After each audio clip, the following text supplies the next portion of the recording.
the barbell overhead press.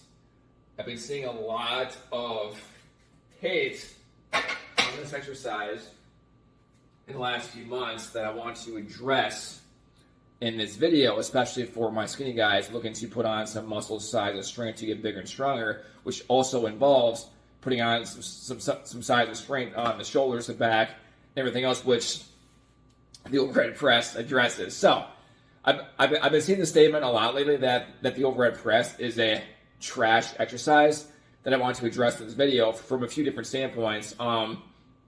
Functional movements, primal pattern movements, bodybuilding hypertrophy, as well as strength and power. So where to start with this?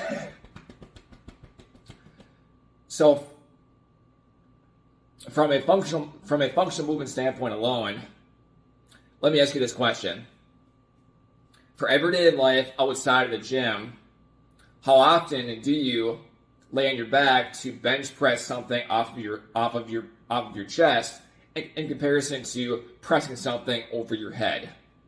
I don't know about you, but for me, I overhead press things and literally walk around like this with things over my head all the time in everyday life, whereas I rarely ever lay on my back to bench press something off my chest. And that's why I also think that the overhead press has been included in the top 4 with powerlifting of the bench, the deadlift, the squat, and now the overhead press, because it's a primal pattern functional movement that is also involved with everyday life. And for that reason alone, I think that it would be a good idea, especially for us skinny guys, to incorporate the overhead press in our shoulder workouts, especially in the event that you want to get bigger and stronger, as a very effective exercise for us skinny guys to get bigger and stronger. In fact, I've already made a video on this too with the shoulders, to include shoulders in their own separate day for several reasons that I go into very in-depth detail for. So see that video, go from there.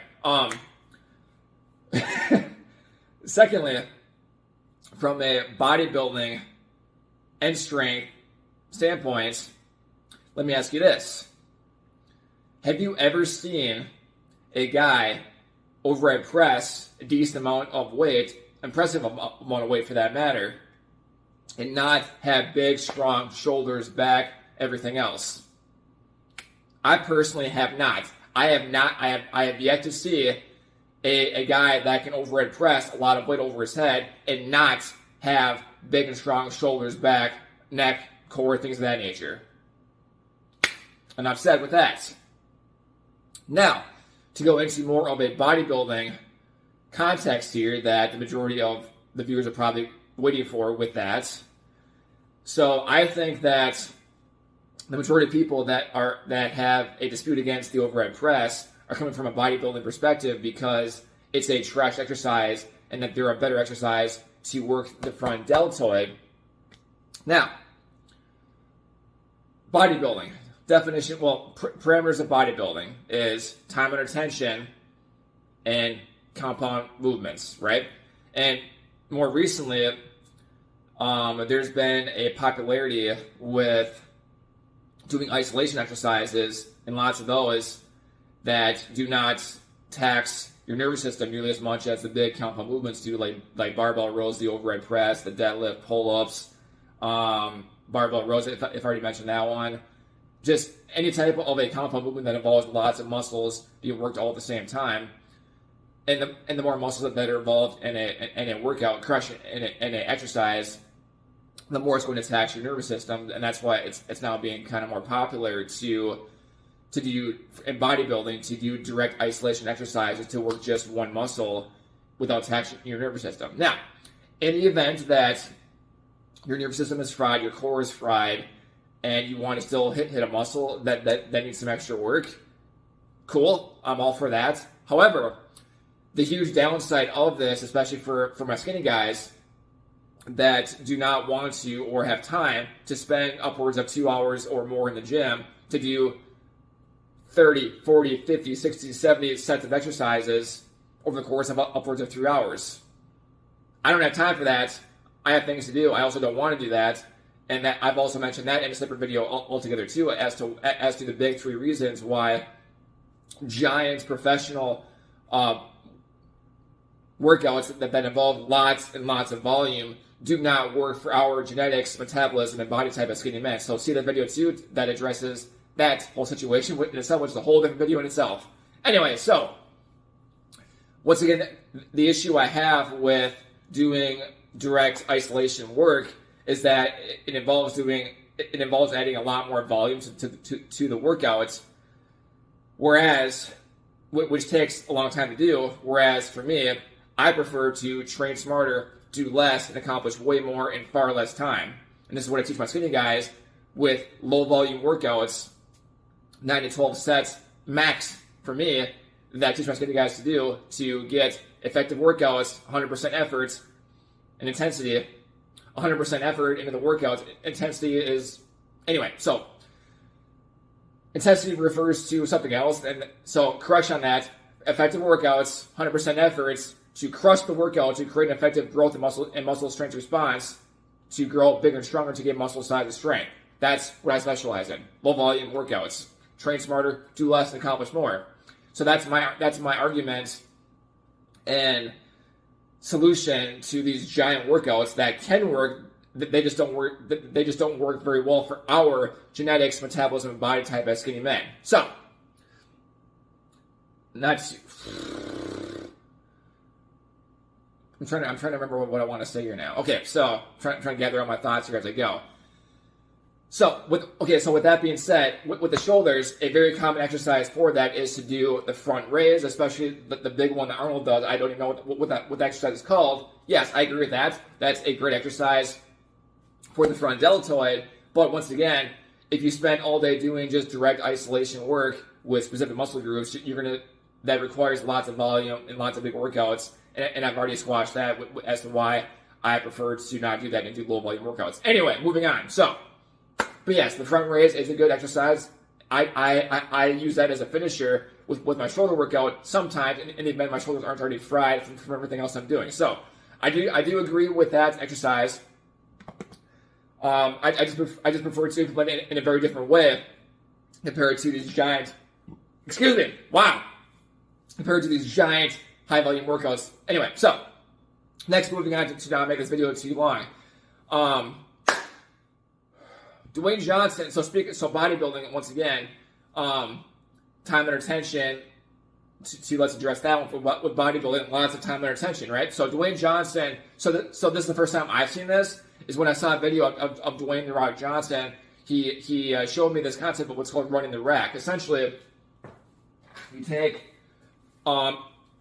your local gym. In this case, I have adjustable dumbbells, but you go to your gym and you go to the heaviest dumbbell that you can lift and start pressing it overhead like that. And when you get that burn sensation, and when you can't do any more, essentially when the burn is whatever, all that stuff, you set the weight down, and right away you move on to the next lighter weight and repeat that until there aren't any more dumbbells to work with. That's called running the rack. Now, once again, Dwayne Johnson is a bodybuilder, and he also incorporates the overhead press into his workouts. So that should be enough said in terms of the fact that Dwayne Johnson, who's a big guy, yes, he's on steroids.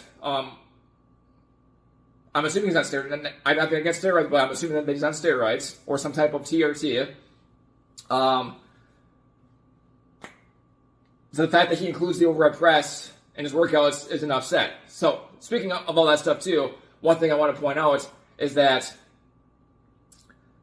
the fact that going back 50 years ago, giant bodybuilders, Arnold, Jay Cutler, Ronnie Coleman, stuff like that, the best bodybuilders of all time, especially in that era, guess what they were doing? Deadlifts, overhead press work, squats, bench work, big compound movements. They weren't spending all day doing isolation exercises that we love to do today. Which brings me to my point of what worked then still works today. So if it's not broke, don't fix it. Like that type of mentality with that. And just the fact that, speaking of, there's a video that I keep seeing pop up on Facebook as well as Instagram of a video of footage of going back to the era of bodybuilding with Arnold, Jay Cutler, Ronnie Coleman, and other guys doing heavy, lots of weights on the squats, the bench press, the rows, the deadlifts, over press, all of those things. And it's making fun of the current era of fitness, that's focused more into like rehabilitation and going and putting in less efforts, more, I don't know. So either way, the video is making fun of the current mentality with weightlifting that we lack the effort in and that we're now a soft generation. But the point I want to make in that video, or in this video for that video, is that all of those giant bodybuilders were doing heavy compound movement, the squat, the bench press, the deadlift, the overhead press, the rows, all those things, the Romanian deadlifts. They were doing all of those things in that video. Lots of weight, including the overhead press. So that alone should tell you, and the fact that that video was making fun of the current era that's now soft, that should alone tell you that what worked then still works today. It's the fact that we're now inventing new things to do because of X reason to now go away from what worked very well back then. So this all the more circles back to the statement of the overhead press is a trash exercise, and it's not at all a trash exercise. In fact, it's a fantastic exercise to include in your workout program, especially for skinny guys if you want to get bigger and stronger to put on muscle, size, and strength. In fact, for me, I recommend the overhead press for all of my skinny guys to pack some muscle on their shoulders with effective workouts with 100% effort that I mentioned previously. Instead of spending all day doing isolation exercises of 40, 50, 60, or 70 sets of volume, to do effective exercises, low volume, and get results faster by training smarter, doing less, accomplishing way more in less time. So there's one more thing I want to address too, but I forgot. Bodybuilding stuff. I don't know. Anyway, so my point being is that in this message, I've already addressed bodybuilding, hypertrophy. What worked back then still works amazing today. Strength, power, functional movements, and primal pattern movements. On top of that too, like for shoulders for me, if I don't include the overhead press in my workouts, I will feel like a weak little bitch if I don't do that. If I just do front raises and side laterals and face pulls, I personally will feel like a giant bitch. Also because I do a lot of overhead pressing in my everyday life outside the gym. And once again, show me one person that cannot lift a lot of weight over his head. Correction, show me one person that lifts a lot of weight over his head in the overhead press fashion that is not big and freaking strong. I have yet to see one from a bodybuilding context to squash that argument in itself. So, with that being said, to wrap this video up before it gets too long, if you are a skinny guy that has a desire to put on muscle, size, strength to get bigger and stronger, to get that nice, fantastic, big tapered look, some shoulders, the back, the core, and everything else, with low volume workouts that actually work for our metabolism, genetics, and lifestyle, I highly recommend to include the overhead press in your workouts. Not only for bodybuilding, but for strength and power, as well as functional movements for everyday life outside the gym. Just saying. So, and then from there, see my other videos of my video on shoulders, as well as my video on 3 reasons why giant workouts don't work for our genetics, body type, and metabolism as skinny men. So, that's a wrap. That's all I got for this video. Before it gets too long, do overhead press work. More of the story. And highlight caption of the video. That's all I got in this video. Until next time, JB out.